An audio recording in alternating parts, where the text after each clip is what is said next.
Mesdames et messieurs, voilà pour ce qui était de l'histoire. Un an après, la nation burkinabé marque une halte pour se souvenir et surtout honorer la mémoire de nos héros.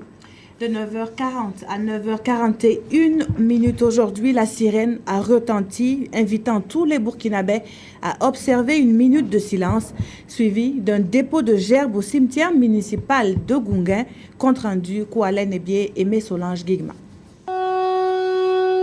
Au coup de retentissement de la sirène, le peuple burkinabé s'incline en hommage aux martyrs de l'insurrection des 30 et 31 octobre 2014 et de la résistance du 16 septembre 2015. Pour le président du CNT, mourir pour sa nation, c'est vivre à jamais dans le cœur de ses concitoyens. Une année s'est écoulée. Le souvenir n'a certes pris aucune ride, mais la douleur est encore vive. L'incompréhension et la consternation sont les sentiments qui se disputent en nous en ces moments. Derrière ce recueillement, ayons à l'esprit que le sacrifice de nos martyrs a été fait au service d'une nation burkinabé, libre, débarrassée d'un tyran et de son clan, mû par des intérêts égoïstes au mépris du peuple souverain.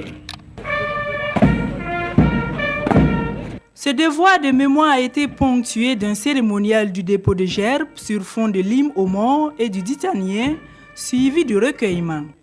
Fierté et douleur sont les sentiments qui se bousculent dans les cœurs des 42 familles endeuillées lors de ces événements. Un sentiment de reconnaissance à l'endroit des autorités qui ont décidé d'honorer nos frères qui sont désormais martyrs. Sentiment aussi de douleur parce qu'on ne peut pas effacer ça comme ça du revers de la main.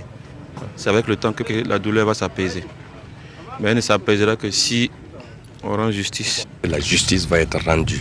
On ne peut pas continuer à tuer impunément des fils et des filles du Burkina Faso. La justice leur sera rendue. Cette cérémonie symbolique de dépôt de gerbes a été l'occasion pour les autorités de rappeler que ces martyrs représentent la flamme de la fierté nationale. Chaque Burkinabé doit se porter garant et continuateur de leurs œuvres et perpétuer le sens de leur sacrifice.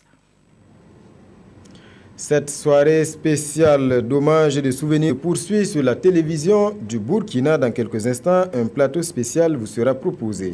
Oui, Fousseni Kindo et Aboubakar Sayon sont là, tout juste à côté. Aboubakar Sayon, que réservez-vous à nos téléspectateurs ce soir? Alors, bonsoir à Peggy Ouedraogo, bonsoir à Jean-Emmanuel Ouedraogo et bonsoir à tous les téléspectateurs de la RTB. Alors, ce plateau spécial va permettre d'échanger en direct avec des acteurs qui ont pris part activement aux événements de fin octobre 2014, la prise de l'Assemblée nationale, le saccage de la RTB, les tractations pour la mise en place de la transition en passant par la démission du président Compaoré. Tous les sujets seront abordés avec la particularité que nous allons parler également du bilan de la transition qui tire à sa fin. Alors, comme invité, nous avons Maître Benewende Stanislas Sankara, nous avons également Maître Hervé Kam, nous avons Émile Paré, nous aurons également donc Nebon Bamouni, représentant donc des blessés de l'insurrection populaire, et Rabi Yamiogo de l'UPC, l'Union pour le progrès et le changement. Voilà, Aboubakar Sayon, merci pour toutes ces précisions. Donc à tout à l'heure pour cette émission. Peggy, avant de finir, on se permet une petite digression dans cette édition spéciale pour signaler que le 28e Tour du Faso a pris son envol ce matin à Ouagadougou. 72 coureurs de 12 équipes ont pris le départ de cette première étape Ouagadougou-Wayouguia, longue de 171 km. Oui, et le top départ de ce 28e Tour du Faso, d'ailleurs baptisé Tour de la Transition, a été donné par le président du CNT ce matin même. Le compte-rendu de cette étape avec Gérard Sommet et Modeste Ouedraogo. La plus prestigieuse des compétitions cyclistes en Afrique est de retour après une année d'interruption pour cause de maladie à virus Ebola. Ouaga-Wayouguia, une distance longue de 171 km, c'est le défi du jour que devront relever 72 coureurs venus de 10 pays. Chérif Si, président du Conseil national de la transition, donne le top de départ de cette 28e édition du Tour du Faso. La course à la succession du dernier vainqueur, Abdoulaziz Nikiema, est donc lancée. C'est un peu le temps calme qui prend la direction de la cité de Nabakango. après une dizaine